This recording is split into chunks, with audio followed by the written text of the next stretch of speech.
बड़ी खबर भोपाल से, जहां 10वीं और 12वीं बोर्ड की परीक्षा के टाइम टेबल में बदलाव हुआ है। 10वीं का 11 फरवरी को होने वाला हिंदी का पेपर अब 6 मार्च को आयोजित होगा। 12वीं का उर्दू और मराठी का पेपर अब 6 मार्च को आयोजित होगा। 12वीं हिंदी का पेपर 7 मार्च को आयोजित होगा। बोर्ड परीक्षा के टाइम टेबल में बदलाव कर दिया गया है। 10वीं और 12वीं का पेपर जिसकी तारीख बदल दी गई है। 10वीं का 11 फरवरी को होने वाला हिंदी का पेपर अब 6 मार्च को होगा और 12वीं का उर्दू और मराठी का पेपर भी 6 मार्च को होगा।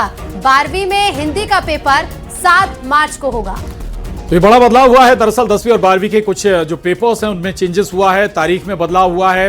12वीं बोर्ड परीक्षा 10वीं और 12वीं बोर्ड परीक्षा के टाइम टेबल में ये चेंजेस हैं। 10वीं का 11 फरवरी का होने वाला हिंदी का पेपर अब 6 मार्च को होगा, यानी कुछ और डेट आगे बढ़ा दी गई हैं। इसके अलावा 12वीं उर्दू और मराठी का पेपर भी टाइम में डे में तब्दीली की गई।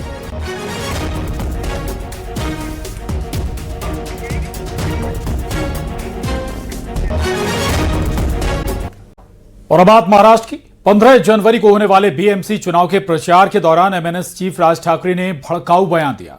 उन्होंने महाराष्ट्र के भाषा विवाद को हवा दी और एक रैली में उद्धव ठाकरे की मौजूदगी में बोल दिया कि उन पर हिंदी थोपी गई तो लात पड़ेगी। हिंदी भाषा तुमची पण नाहीये, माझा कुठच्या भाषेवर राग नाही, परंतु तुम्ही आमच्यावरती लादणार असाल तर लाथच मारू।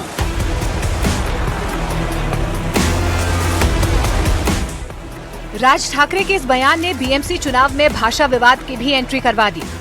उत्तर प्रदेश और बिहार के लोगों के बारे में राज ठाकरे कई बार ऐसे बयान दे चुके हैं, लेकिन इस बार उनकी बात लात तक पहुंच गई। आपल्याला सांगायचंय की यूपीच्या आणि बिहारच्या लोकांनी पहिल्यांदा नीट समजून घ्या, बाबांनो, हिंदी ही तुमची पण भाषा नाही।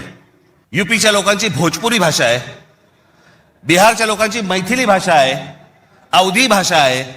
हिंदी भाषा तुमची पण नाहीये, माझा कुठच्या भाषेवर राग नाही, परंतु तुम्ही आमच्यावरती लादणार असाल तर लाथच मारू।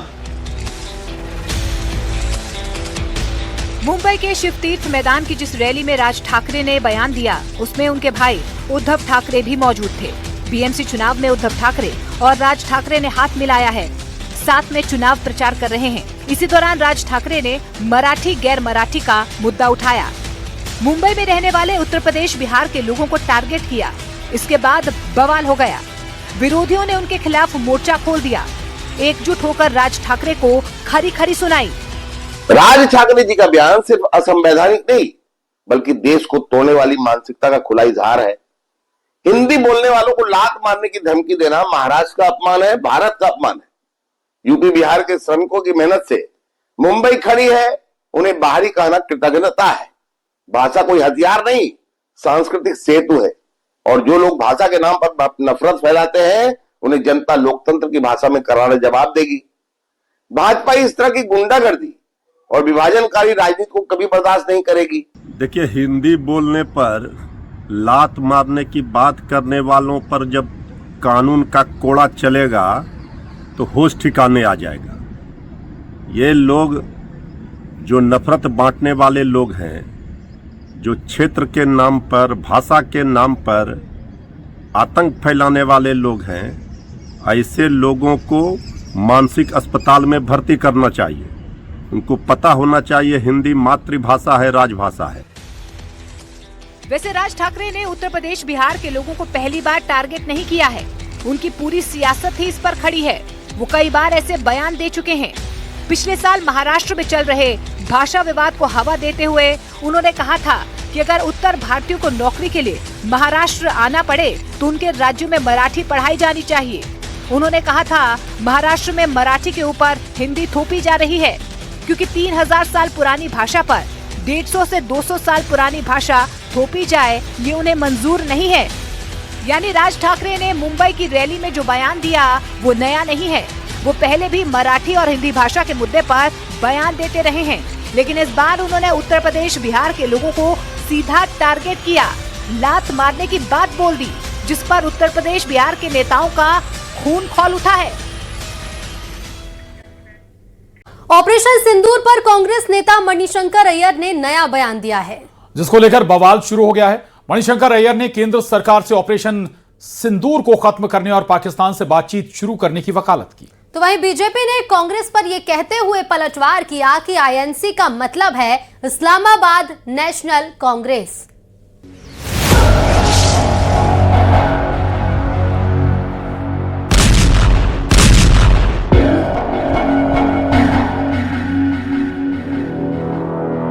जिस ऑपरेशन सिंदूर में भारत का दम पूरी दुनिया ने देखा, जिस ऑपरेशन सिंदूर में भारतीय सेना ने पाकिस्तान को घुटनों पर ला दिया, जिस ऑपरेशन सिंदूर की मार से पाकिस्तान अब तक बौखलाया हुआ है और भारत की तरफ आंख उठाने की हिम्मत करने से पहले 100 बार सोचेगा, कांग्रेस नेता मणिशंकर अय्यर ने उसी ऑपरेशन सिंदूर को खत्म करने की मांग की तो उनके बयान पर बवाल शुरू हो गया है। मणिशंकर अय्यर ने अपने एक इंटरव्यू में कहा कि मोदी सरकार को ऑपरेशन सिंदूर खत्म करके पाकिस्तान से बात करनी चाहिए, जिस पर बीजेपी ने तीखा हमला बोला। बीजेपी ने आरोप लगाया कि कांग्रेस पार्टी हमेशा पाकिस्तान को क्लीन चिट देती है। आईएनसी का मतलब है Islamabad national Congress. Is that we should not leave Operation Sindoor open-ended but close it. That's the end. It's over. The third thing we should do is restart SARC.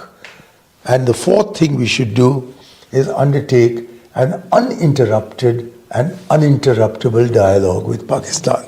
INC का मतलब Indian national Congress नहीं, Islamabad national Congress है। एक बार फिर से कांग्रेस ने दिखा दिया कि उसकी एक ही पहचान, पाकिस्तान को बोलो भाईजान, सेना का करो अपमान। मतलब पाकिस्तान आतंकवाद करता रहे, हम डायलॉग करते रहे। यही कांग्रेस की मानसिकता है। इन्होंने हमेशा वोट नीति को राष्ट्र नीति के ऊपर रखा है। इसलिए 26/11 और अनेकों ब्लास्ट के बाद, अनेकों टेरर अटैक्स के बाद पाकिस्तान को मोस्ट फेवर्ड नेशन स्टेटस दिया था। उधर राष्ट्रीय दल भी मणिशंकर अय्यर के बयान का समर्थन करते हुए एक कदम और आगे बढ़ गए। बांग्लादेश में भारत के विदेश मंत्री एस जयशंकर की पाकिस्तान के स्पीकर से बातचीत की खबरों का हवाला देते हुए उन्होंने कहा, भारत ने पहले ही पाकिस्तान से बातचीत शुरू कर दी है। तो जगत गुरु श्री रामभद्राचार्य ने मणिशंकर अय्यर पर यह कहकर हमला बोला कि उन्हें सनातन का ज्ञान नहीं है। फॉरेन मिनिस्टर पाकिस्तान के स्पीकर से बात नहीं कर रहे, क्या वो इंडिविजुअल कैपेसिटी के अंदर बात कर रहे हैं? तो ये हिंदुस्तान पाकिस्तान की ही तो बातचीत थी। अगर ये बातचीत नहीं थी तो क्यों गए हमारे फॉरेन मिनिस्टर उनसे मिलने के लिए? क्या बातचीत हुई है ये बताना चाहिए। तो मणिशंकर अय्यर भी तो यही बात कह रहे हैं। मणिशंकर अय्यर को भारतीय वाङ्मय का एक अक्षर नहीं आता। हिंदू शब्द वेद में आया है। हिंदू माने जो हिमाचल के समान स्थिर हो और इंदु के समान शीतल हो, उसी के भाव को तो हिंदुत्व कहते हैं। किसी को सनातन धर्म का ज्ञान ही नहीं है, न संस्कृत का एक अक्षर उन्हें आता है। मणिशंकर अय्यर पहले भी अपने बयानों से विवाद खड़ा कर चुके हैं, लेकिन अब उन्होंने ऑपरेशन सिंदूर को लेकर जो बयान दिया उस पर कांग्रेस के सहयोगी दल भी संतुलित प्रतिक्रिया दे रहे हैं। आरजेडी प्रवक्ता मृत्युंजय तिवारी ने कहा, राष्ट्रीय हित में क्या सही है और भारत पाक संबंधों को कैसे संभालना है, ये केंद्र सरकार का अधिकार है। देखिए, उन्होंने क्या कहा है, क्यों कहा है नहीं पता। ये भारत सरकार का और एक ऐसा विषय है जिस पर सरकार निर्णय लेती है। क्या हालात हैं, क्या परिस्थितियां हैं, दोनों देशों के बीच में संबंध कैसे होने चाहिए, ये सरकार का आंतरिक मामला है। इस पर विशेष टिप्पणी करना उचित नहीं है। मणिशंकर अय्यर से पहले राहुल गांधी भी ऑपरेशन सिंदूर को लेकर विवादित बयानबाजी कर चुके हैं। अब मणिशंकर के इस बयान ने कांग्रेस पार्टी को फिर सवालों में ला दिया है।